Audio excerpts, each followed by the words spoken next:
Là on a un aménagement de sol qui semble apparaître. Plus sur la gauche on a des petites pierres qui sont posées de champ. Et puis par endroits on a des pierres qui sont plutôt à l'horizontale. On y va prudemment parce que au fur et à mesure de la fouille, à chaque fois qu'on a cru tomber sur quelque chose, parfois c'était rien. Donc, et on ne veut pas non plus passer à travers un niveau archéologique sans le voir. Donc prudemment, on enlève les derniers reliquats d'effondrement pour voir si en dessous on a un aménagement complet. Ce qui n'est pas sûr parce que là on perçoit quelque chose, ça a l'air vraiment organisé, mais un peu plus loin on retrouve pas quelque chose d'équivalent, donc c'est encore douteux. Mais d'ici un jour ou deux, on devrait avoir une vision claire de ce secteur-là. Donc on a commencé à démonter le plafond, on a enlevé les premières pierres qu'on voyait en place. Et en dessous, on est tombé sur cette énorme dalle qu'on percevait déjà sur la gauche, mais on n'avait pas perçu son énormité. Et une fois nettoyé, en fait on a une seule grande dalle qui au départ de l'embrasure, au plus près du creuset, recouvrait entièrement l'embrasure des soufflets. Donc la pierre avec le poids de la structure au-dessus s'est cassée en deux et on a un des morceaux qui est passé sous l'autre. Et on voit bien la partie de droite qui s'est fendue, la fissure est ouverte, et la partie de gauche qui a glissé sous la partie de droite. Donc là on va refotographier les éléments en place et une fois qu'on aura des belles photos, on va démonter morceau par morceau, reconstituer la pierre sur la berme, sur le bord de la fouille, et comme ça on pourra à terme remettre probablement 2 barres d'acier pour faire un support et reposer les pierres en place pour redonner l'aspect d'origine du plafond de l'embrasure des soufflets. Toutes les embrasures de soufflets sur les hauts fourneaux qui ont été fouillés en France ou en Belgique, a priori le plafond est tombé, on ne sait pas comment il était construit. Là on a vraiment, on voit comment c'était fait. Il a affûté, hein? Non, j'ai avoyé.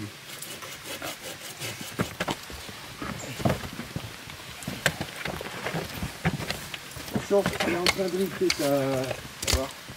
Ça barre. Glisse là plus vers moi. Ah, plus vers le bas. Ouais. C'est bon. Ok. Quelqu'un qui va. Il faut quelqu'un.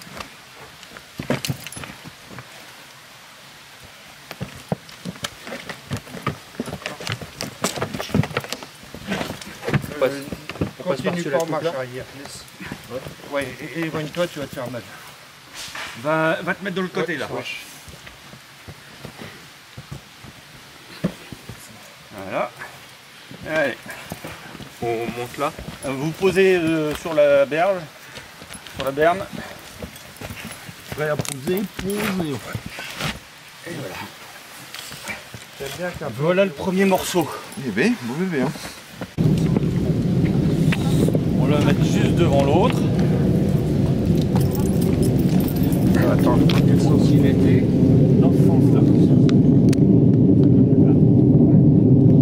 Vous amenez l'autre. Là.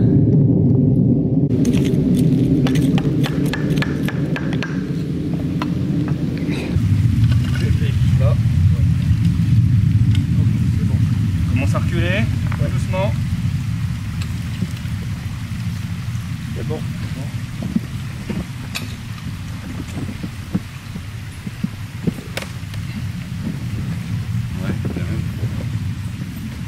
Voilà.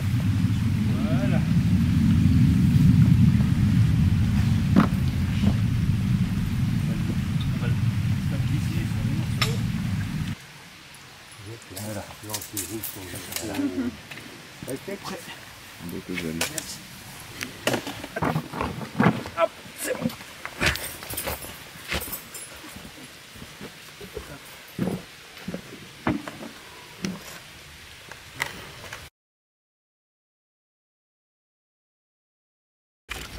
Voilà, maintenant qu'on a enlevé la première dalle qui couvrait l'embrasure, on voit bien le linteau. Le linteau qui lui-même a cassé, on voit qu'il est fendu, qu'il n'est plus tout à fait horizontal. Et donc d'ici 1 heure, juste avant de manger, on aura vidé complètement l'embrasure jusqu'au niveau du linteau. Donc comme ça on verra la jonction de part et d'autre de ce fameux linteau, ce qui nous permettra ensuite de le sécuriser, de l'étayer, avant de vider le reste des sédiments et avoir une vision globale de l'embrasure. Et voilà le linteau qui apparaît. Derrière les racines, on a le linteau qui est bien cassé en deux. La partie au-dessus a l'air de tenir encore un peu, n'est pas complètement fracturée, mais il ne peut plus du tout faire son office de linteau en l'état. Donc avant de poursuivre la fouille en dessous, il va falloir étayer. Sinon le linteau va tomber et on risque d'abîmer la structure du haut fourneau. Ouais. On va s'arrêter à ce niveau-là peut-être. Ouais. On y reviendra après. Ouais. Mais les niveaux archéologiques. Attention à toi. Ouais. Alors, quand vous organisez... Pas de traces de boue, pas de traces de déplacement.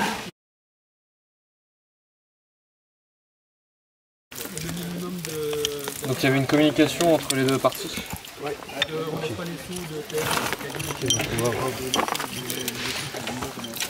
Attends, on va déblayer.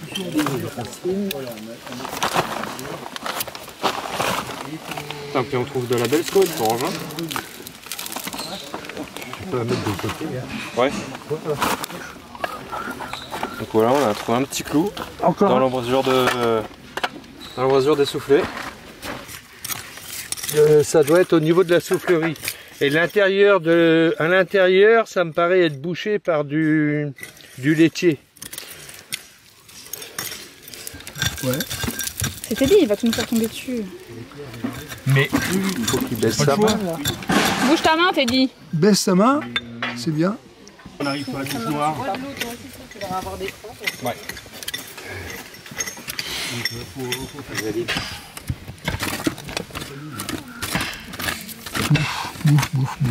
Celui-là, vous n'y touchez pas non plus. Surtout pas, ouais. D'accord, Teddy? Ça marche? Celui-là, on ne touche pas.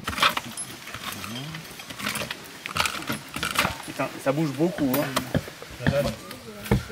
Il y avait des endroits, il y a plus de charbon, des endroits. Ben, Arthur a trouvé il y a un instant le haut d'une panse de vaisselle en céramique. Et puis là on continue à travailler et on a tous les autres morceaux qui sont en train de sortir. Ah ben tu vois. Bah oui, la suite. On en a plein. Donc en fait, il semblerait qu'on ait peut-être pas une forme complète, mais plusieurs éléments d'une même céramique à pâte orange et avec une surface noire. Alors ça n'a pas l'air d'être vernissé, mais voilà. D'accord.